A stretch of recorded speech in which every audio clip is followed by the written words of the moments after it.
All right, let's talk about something we all do but probably don't think much about: choosing engine oil. It seems so basic, right? Grab a bottle off the shelf. But what if that simple choice is actually causing some really devastating and super expensive damage to your car's engine? Just let that sink in for a second. What if the oil in your car right now is doing more harm than good? See, using the wrong oil isn't some big loud explosion. It's a silent killer. It just grinds away mile after mile with zero warning signs until it is way, way too late. And when it's too late, this is what you could be looking at: $4,500. That's the average repair costs we're talking about, all from this one simple mistake. So today, we're going to break down exactly why this happens and, more importantly, how you can make sure it never happens to you. Okay, so to really get why this is so critical, you have to stop thinking about oil as just some fluid. In any modern engine, you have to think of it as a precision-engineered component. It's just as important as a piston, a valve, or the crankshaft itself.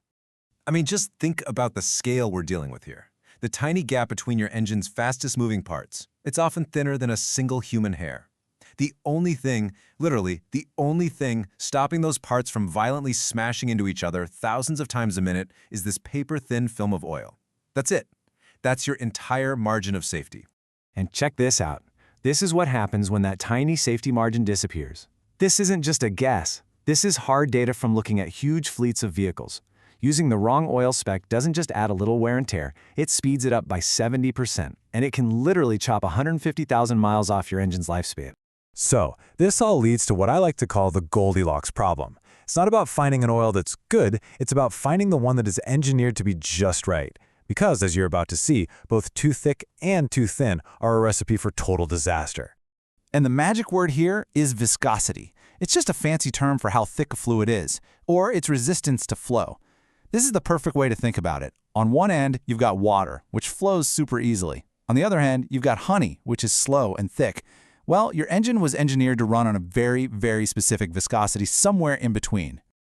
And here's why that specific point matters so much.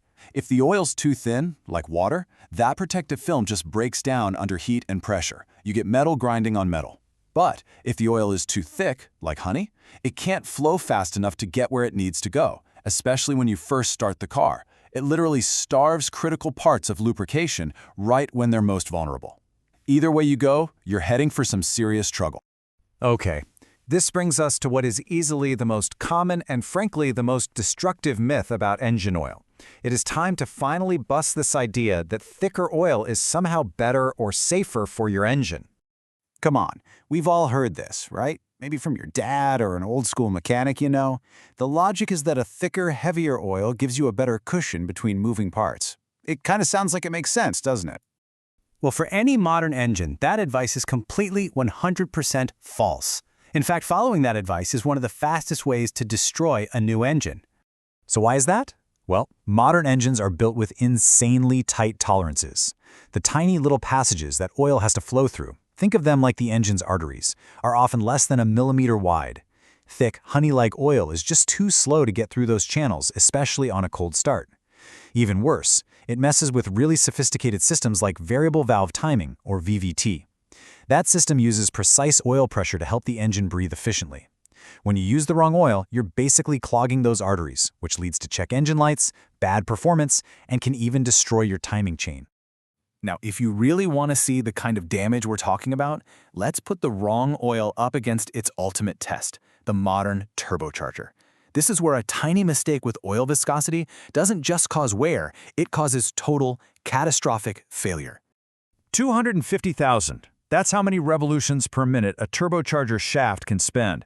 250,000 RPMs. At that kind of speed, your margin for error on lubrication is absolute zero. And it has to spin that fast while being blasted by exhaust gases that can hit 1,000 degrees Fahrenheit. The oil is the only thing standing between that component working perfectly and it melting into a useless chunk of metal in seconds. When the wrong oil gets hit with that kind of intense heat, something called coking happens. Basically, the oil gets cooked. It turns into these hard, gritty carbon deposits that act like sandpaper, just grinding away the turbo's bearings while clogging up the passages that are supposed to bring it fresh, cooling oil. And that horrifying process leads to this unbelievable stat. Up to half of all turbo failures aren't because the turbo was bad, it's because the lubrication failed. And that failure often starts with pouring in the wrong jug of oil. Okay, so that's the problem. But how can you know if this silent damage is happening inside your engine right now? Well, even though the damage is gradual, your car does give you little clues, if you know what to listen for. Seriously, just listen to your car. When you first start it up, do you hear a ticking or a tapping sound that kind of fades away after a minute? That is a classic sign of oil not getting where it needs to go. Have you noticed you're getting worse gas mileage than you used to? Or maybe the engine just feels a little sluggish or rough when you're stopped at a light? These aren't just little quirks your car develops. They are early warnings that its lifeblood isn't doing its job right. And now for the good news. The best part, really. Preventing all of this expensive, catastrophic damage is incredibly simple. It's a fix that will take you less than a minute, and it will guarantee you get it right every single time. That's it. It is literally that easy. Walk out to your car, pop the hood, and just look at the oil filler cap. The exact oil your engine needs is printed right there. And you gotta understand that number on the cap isn't a suggestion. It's not a helpful guideline. It is a critical engineering spec that was decided on after millions of dollars and thousands of hours of testing. The engineers designed every single part in your engine to work perfectly with that exact oil. So really, it all comes down to a simple question. The people who designed and built your engine told you exactly what it needs to live a long, healthy life. The only question left is, are you listening?